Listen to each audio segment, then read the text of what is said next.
बयान। करनाल से एक बड़ी खबर, सीधा उसका रुख करते हैं। बड़ी और अहम खबर, पूर्व सीएम मनोहर लाल का बड़ा बयान। करनाल में उन्होंने बयान दिया, कहा कि बहुत से लोग स्वार्थी होते हैं।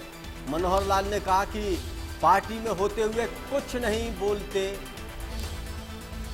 बाद में आरोप लगाते हैं। मनोहर लाल ने कहा कि कुछ लोग, हम अपने कार्यकर्ता के साथ खड़े हैं, मनोहर लाल ने कहा। तो इस वक्त की बड़ी खबर, पूर्व सीएम मनोहर लाल का बयान। कहा कि कुछ लोग ऐसे होते हैं कि स्वार्थी लोग होते हैं, उनको लेकर उन्होंने कहा कि पार्टी में होते हुए भी कुछ नहीं बोलते हैं ऐसे लोग। कहा कि बाद में सिर्फ आरोप लगाते हैं ये लोग। उन्होंने कहा कि कार्यकर्ता हमारे साथ है और हम कार्यकर्ताओं के साथ हैं। कार्यकर्ता ही पार्टी की मजबूती होते हैं, लेकिन कुछ नेता ऐसे होते हैं जो आरोप तो लगाते हैं लेकिन काम धरातल पर नहीं करते। उन्हीं को लेकर निशाना साधा पूर्व सीएम मनोहर लाल ने। कहा कि पार्टी में होते हुए कुछ नहीं बोलते, स्वार्थी प्रवृत्ति के लोग होते हैं, सिर्फ आरोप लगाने का काम ऐसे लोग करते हैं। उन्होंने कहा कि पार्टी की सबसे बड़ी मजबूती पार्टी के कार्यकर्ता हैं। कार्यकर्ता हमारे साथ हैं और हम पार्टी के कार्यकर्ताओं के साथ हैं।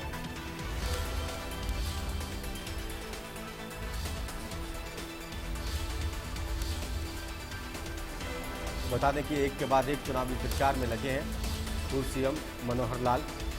लोगों के बीच पहुंच रहे हैं। इन सब के बीच मनोहर लाल ने एक बयान दिया। कहा कि पार्टी के कुछ लोग ऐसे होते हैं जो स्वार्थी प्रवृत्ति के होते हैं, वो बोलते तो कुछ नहीं है लेकिन आरोप जरूर लगाते हैं। ऐसे लोग स्वार्थी हैं। लेकिन उन्होंने कहा कि पार्टी की सबसे बड़ी मजबूती दल के कार्यकर्ता होते हैं और हम कार्यकर्ताओं के साथ हैं और कार्यकर्ता हमारे साथ हैं। एक के बाद एक मनोहर लाल के चुनावी कार्यक्रम।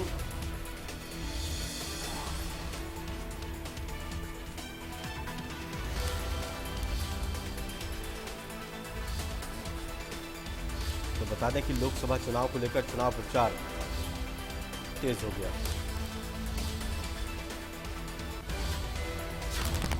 चलिए सीधा लिए चलते हैं आपको करनाल, जहां पूर्व सीएम मनोहर लाल सभा को संबोधित कर रहे हैं। जो विरोधी आपस में एक दूसरे का विरोध करने वाले जितने लोग थे वो भारतीय जनता पार्टी के मुकाबले में आके खड़े हो गए। उनको देश के साथ कोई सरोकार नहीं है, क्योंकि वो केवल एक ही मुद्दा लेकर के आए हैं कि किसी भी तरीके से भाई नरेंद्र मोदी को गिरा। अब मैं ये पूछना चाहता हूं कि वो नरेंद्र मोदी जिसने देश के लिए 10 साल में इतने काम किए कि कांग्रेस के लोग तो सपने में भी सोच नहीं सकते थे। मेरी आवाज पीछे कोने में आ रही है क्या? आ रही है, ठीक है। मेरी तसल्ली नहीं हो रही थी, मैंने पूछा। तो 10 साल में भारतीय जनता पार्टी के नेता नरेंद्र मोदी ने इतने काम कर दिए कि कांग्रेस के लोग न तो अपने 55-60 साल के राज में कर सके और न उस सपने में सोच सकते कि वो भी ऐसे काम कर सकते हैं। भाई बहनों, कांग्रेस बौखला गई है। बौखलाने के 2 कारण हैं। एक कारण तो जैसे मैं बताया, उनको हीन भावना आ गई है कि ये काम हम क्यों नहीं कर सकते, और दूसरा उनको डर का भय सता रहा है कि 2 बार पहले हारे हैं, 10 साल लगातार मोदी ने राज किया है, तीसरी बार फिर से वो हारने वाले हैं और ये 15 साल के बाद मालूम नहीं देश में दोबारा से कहीं आगे चुनाव में आएंगे भी कि नहीं आएंगे। क्योंकि इस बार इन्होंने गठजोड़ करके, और गठजोड़ भी ऐसा जिसका कोई कहते ना दूल्हा नहीं है, बारात तो पीछे है, दूल्हा कोई नहीं है। इधर मोदी जी के मुकाबले में ये अपना नाम नहीं बता सकते कि हम किस नेता को आगे करेंगे। मालूम नहीं ये राहुल को करेंगे या ये लालू को करेंगे, ये भालू को करेंगे या चिंटू को करेंगे, पिंटू को करेंगे, पप्पू को करेंगे, किसको करेंगे इनका पता नहीं। बिना दूल्हे की बारात कभी सफल होती है क्या? होती है क्या? कभी सुनी है क्या? नहीं सुनी। तो ये हाल है इनका और इनके घर की लड़ाइयां वो सब हमने देख ली है। भारतीय जनता पार्टी ने तो जैसे ही चुनाव घोषित हुए थे, मुझे लगता शायद 4 या 5 मार्च को हुए थे, और उसके बाद भारतीय जनता पार्टी ने 1 महीने के अंदर बल्कि उससे भी कम 28-29 मार्च तक अपने सब कैंडिडेट घोषित कर दिए थे। जबकि ये लोग चुनाव के नामांकन होने के आखिरी 3 दिन तक अपने कैंडिडेट घोषणा करते रहे। अगर ये फैसला क्यों नहीं कर सके? क्योंकि इनके घर की लड़ाई वो इनको तंग कर रही थी। भारतीय जनता पार्टी अनुशासित पार्टी है, जो एक बार किसी को कह दिया तो आगे बढ़ जाते हैं। और भारतीय जनता पार्टी को आज जिन लोगों का सहयोग मिल रहा है देश में, नामी ग्रामी, चाहे हमारे पहलवान हो, चाहे किसान हो, चाहे जवान हो, चाहे रिटायर्ड लोग हो, चाहे हमारे आम जनता, गरीब जनता, उसमें से निकल के लोग आगे आ रहे हैं। आम गरीब आदमी भी कहता भाई पढ़ेगा तो बोलते, कोई कुछ भी उनसे पूछ ले, कांग्रेस वाले पूछ ले, हाँ ना करते गए, और जाते जाते जब उनको परेशानी हो जाए कांग्रेस वालों को, क्योंकि परेशानी क्यों होती है? जब किसी गरीब के घर जाके बैठते हैं और वो कहता चाय पियोगे, कांग्रेस के लोगों की तेवरियां चढ़ जाती हैं, क्योंकि चाय का शब्द सुनते इतने घबरा जाते हैं, क्योंकि इन्होंने प्रचार बहुत कर दिया कि चाय बेचने वाले का लड़का और वो जो है देश का प्रधानमंत्री बन गया। चाय के सपने में आती है, फिर वो देखते हैं बल्ब जल रहा है, बल्ब की 24 घंटे की लाइट आखिर ये किसने दी है? किसने दी है? मोदी जी ने दी है। और जब ये नल के साथ जल यानी पीने का पानी हर रसोई में देखते हैं, तब इनका माथा खराब हो जाता है। और जब ये सिलेंडर को देखते हैं तो सोचते हैं कि आखिर ये हर घर में सिलेंडर पहुंचाने वाला मोदी, हम क्यों नहीं पहुंचा पाए? तो परेशान हो जाते हैं। और फिर जब इनको पता लगता है कि परिवार के किसी भी आदमी का बीमार हो जाए तो इसका इलाज करने के लिए इस हमारे परिवार के पास 5 लाख रुपए के बीमे का आयुष्मान कार्ड घर में रखा है। जब अस्पताल में जाएगा, कार्ड दिखाएगा, इलाज मुफ्त हो जाएगा। ये सुनते ही ये कांग्रेसी परेशान हो जाते हैं। और जब वो हार के बाहर निकलता है, उसको लगता है यहाँ तो गुंजाइश है नहीं, वोट तो मिलेगा नहीं, चलो जान तो छुड़ाओ। और बाहर जब जाता है तो हमारा जो गरीब भाई है, आम आदमी, गांव का आदमी, जब वो जाते हुए क्योंकि छोड़ने के लिए दरवाजे तक तो आएगा ही, और आते जब वो कहता है अच्छा भाई राम राम, अब वो राम राम छोड़ता है तो इनके एंटीना खड़े हो जाते हैं। इनके एंटीना खड़े जाते हैं कि राम जन्मभूमि का इन्होंने विरोध किया, 500 साल के बाद अयोध्या में राम जन्मभूमि का मंदिर बना और उसका जलाभिषेक में इनको बुलाया तो आए नहीं। देश की आस्था का विषय, सनातनी को ये कहते हैं कि सनातन धर्म को खत्म कर दो, महापुरुषों को ये गालियां देते हैं, संविधान को उसकी आड़ में अफवाहें फैलाते हैं कि ये आएंगे तो संविधान खत्म कर देंगे, डॉक्टर अंबेडकर का अपमान करते हैं।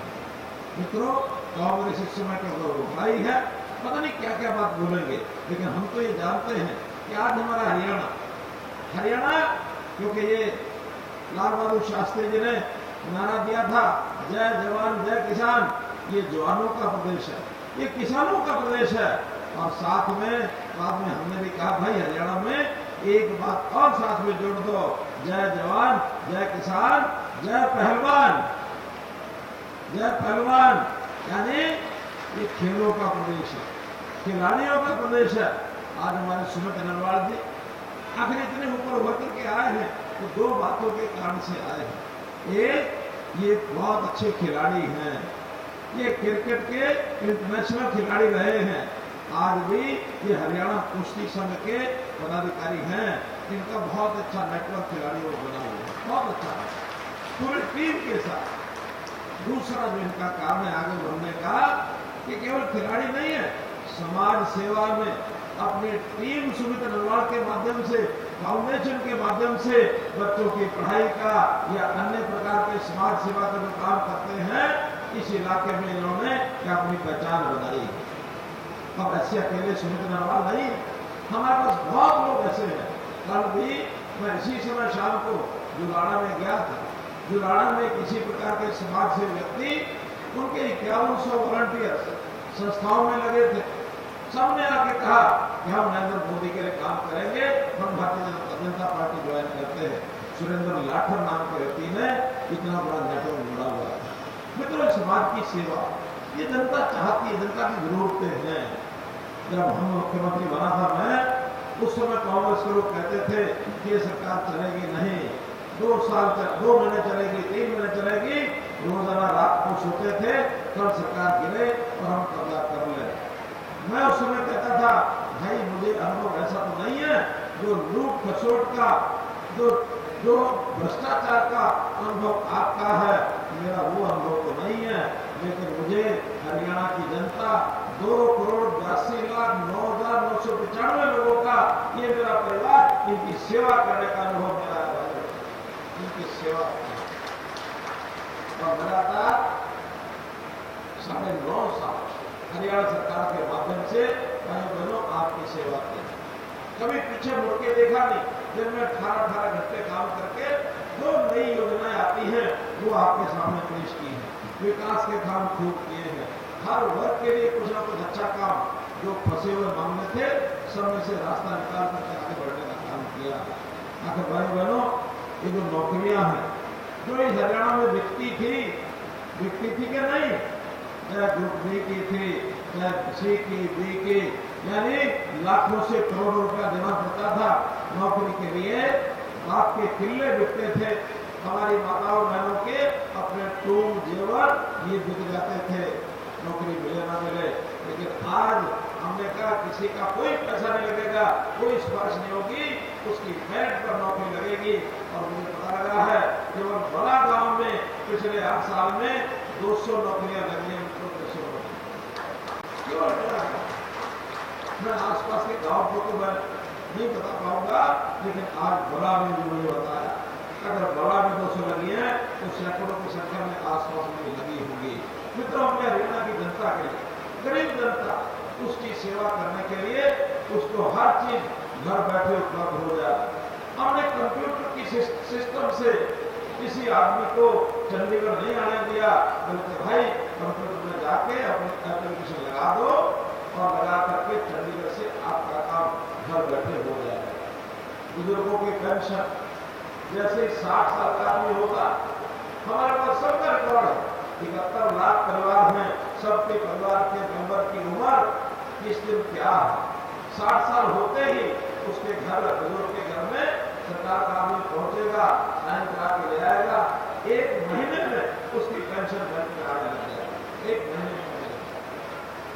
और इतना नहीं, हमारे कुछ साथियों ने और सुझाव दिया कि हम बुजुर्गों की पेंशन देते हैं, हमारी विधवा बहनें हैं उनको पेंशन देते हैं, जो बीमार जो कोई अपंग है उसको पेंशन देते हैं।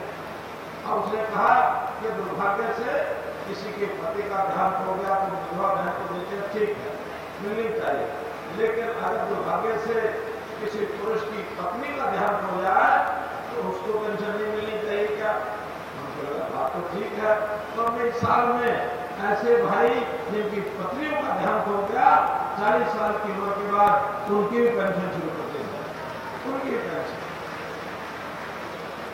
और यही तक नहीं, कुछ लोग कहने लगे कि जिनकी शादी नहीं होती, आखिर एक उम्र के बाद उनकी जरूरतें कौन पूरी करेगा? उनका भी समाज में सम्मान होना चाहिए। तो उन्होंने कहा ठीक है, 45 साल तक चाहे महिला है चाहे पुरुष है, अगर शादी नहीं होती है उसकी भी पेंशन मिलेगी, वो भी हमने मांगा। कोई मांगा जैसे नए काम बहुत किए हैं। आज जब ये दुहाई देते हैं क्या कि हम तो राज करेंगे हरियाणा पे, भाई वो राज करोगे तो क्या इसलिए करोगे कि दोबारा से बापू बेटा की सरकार आएगी? क्या दोबारा से आप वही भ्रष्टाचार के खाते खोलोगे? इनके तो हिसार के मेंबर ने कह दिया कि हम आएंगे तो अपने अपने लोगों को नौकरी देंगे।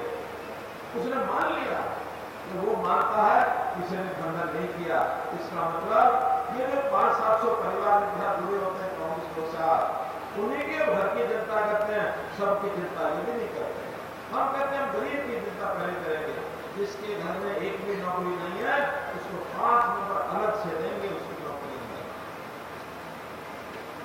गरीब परिवारों के बिजली के बिल ना आए इसके लिए हमने प्रबंध कर दिया है।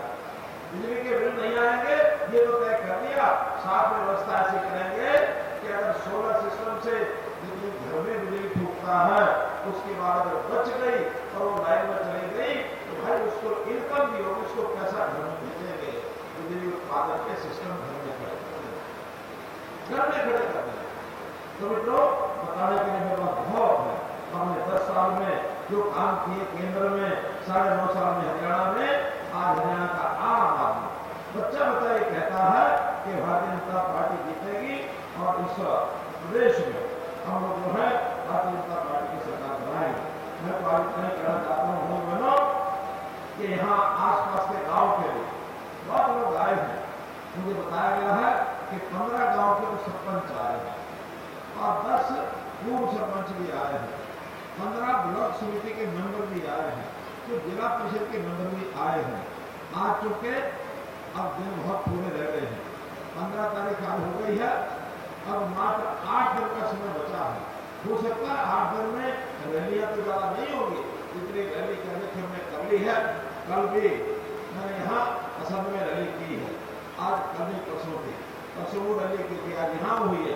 मैंने रोड शो भी किया है, अब यहाँ से उठ के जाऊंगा तो रैल कला से शुरू करके दरियापुर ये जो इस्लामा विधानसभा उसमें मेरा रोड शो है। हम सबके दर्शन करने के लिए आएंगे, लेकिन आप लोगों ने जो यहाँ प्रमुख लोग बैठे हैं, एक एक घर में जाकर के अपनी गली के सबको डलवाओ और उसमें भी ज्यादा भारतीय जनता पार्टी को डलवाओ, क्योंकि मोदी जी ने 9.5 साल के बाद इस लोकसभा की टिकट मुझे कहा कि आप लोकसभा चुनाव लड़ो और आपको सेंटर में कोई काम नहीं देना है। तो मोदी जी ने मुझे यहाँ का कैंडिडेट आपका भाई मनोहर कैंडिडेट घोषणा की है कि आप 25 मई को ज्यादा वोट डालें और वोट डाल करके तय कर दें कि हमारा जो भारतीय जनता पार्टी का इलाका यहाँ बिना किसी भेदभाव के, जैसे हमने काम किए हैं ऐसे बिना किसी भेदभाव के आप लोगों ने भी कमल के फूल के निशान पर बटन दबा के इतने ज्यादा वोट डालो कि 4 जून को मशीनें, क्योंकि अब तो मशीन में डलते, बच्चों नहीं डलते, मशीनें भी जब रिजल्ट आए तो उसके अंदर उनको भी ऐसे हैरानी हो जाए कि कमल का फूल यही निकल जाए। तो हैरान कर दोगे नहीं मशीनों को, हैरान कर दोगे नहीं मशीनों को, आना तो करोगे ना। तो बड़ी संख्या में आप लोग वीडियो डालेंगे तो मैं आपकी हर आवाज पार्लियामेंट में उठाऊंगा और केवल करनाल लोकसभा ही नहीं, पूरे हरियाणा का जो कि मेरा लगाव हरियाणा के साथ है, हरियाणा के लिए जो ज्यादा वहां से सहायता लेके आनी होगी, जो विकास के काम यहाँ के लिए जरूरत होगी वो सब कराएंगे, चाहे वो खेती के लिए हो, चाहे नौजवानों के लिए हो, गरीबों के लिए हो, हर प्रकार के समाज के काम के लिए आगे बढ़ेंगे और आपकी सेवा करते रहेंगे। आपका बहुत बहुत धन्यवाद, बहुत बहुत आभार।